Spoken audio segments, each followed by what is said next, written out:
Môre julle, welkom by Crosstalk, waar ons voor die kruis gaan staan, elke dag. Woensdae wil ek jou aanmoedig, jou encourage vir die week. En sommer met die vraag, wat maak ons met ons skadukante?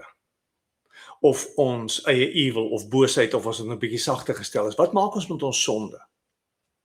Maar meer as dit, ons het die geneigtheid om met ons vra en nie weet nie, weg te loop van God af. Ons sonde, soos die profete later sou skryf, bring afstand tussen my en die Here. Ons is bang vir God, want ons kry nie reg om te leef soos ons weet ons moet leef nie. En ons bly skaam of skuldig weg. Dit is interessant. Asaf skryf 'n paar psalms.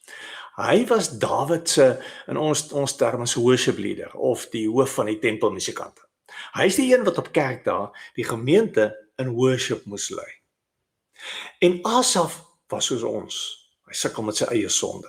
Hy verstaan nie die boosheid in die wêreld nie. Hy verstaan nie hoe dit goed gaan en skynbaar bly goed gaan met slegte mense nie.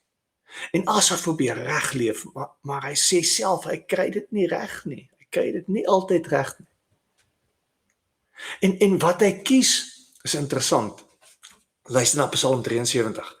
Een van die psalms wat hy geskryf het, vers 21. Toe ek verbitterd was en veronreg gevoel het, was ek dom en sonder insig, soos 'n redelose dier. Luister hoe sê een van die Engelse vertalings dit.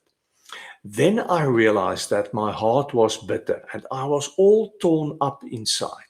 I was so foolish and ignorant. I must have seemed like a senseless animal to you.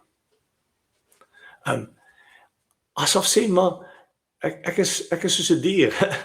Ek doen wat diere doen. Ek leef verkeerd. Here, as U na my kyk, dan is ek soos 'n dier. En dan die draaipunt in sy lewe, vers 23. Tog was ek nog altyd by U, want U vat my aan die hand.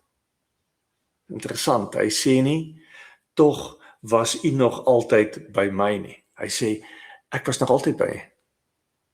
U het nêrens heen gegaan nie. Die Here is nie weg nie.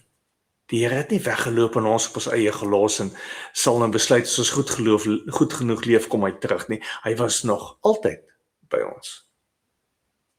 U lei my met U raad en aan die einde sal U my in ere by U opneem. Daar's niks in die hemel of op die aarde wat vir my meer beteken as U nie. Asof sê as hy in die tempel ingaan, elke keer, dan verstaan hy, dis vir my goed om met die Here te wees. Nie oor wie ek is nie. Nie oor waarmee ek worstel en wat se vrae en antwoorde ek het nie. Maar oor wie God is. En dan sê Asaf, nou kan ek begin worship. Nou kan ek voorstaan en sing. So, my bemoediging vir jou is, God is daar. Hy's klaar daar. Jy hoef nie weg te loop nie, want jy kan nie van hom wegloop nie. Hy weet.